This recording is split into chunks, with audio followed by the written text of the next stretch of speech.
हामी यहाँ आएको तिहारमा तानसिन उठ्यो तानसिन हेर्नु त्यसपछि हामी फेरि अरे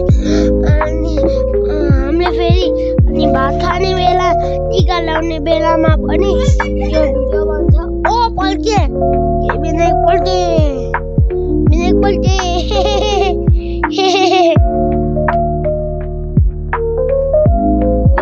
हेर्नु तपाईहरू विनायकलाई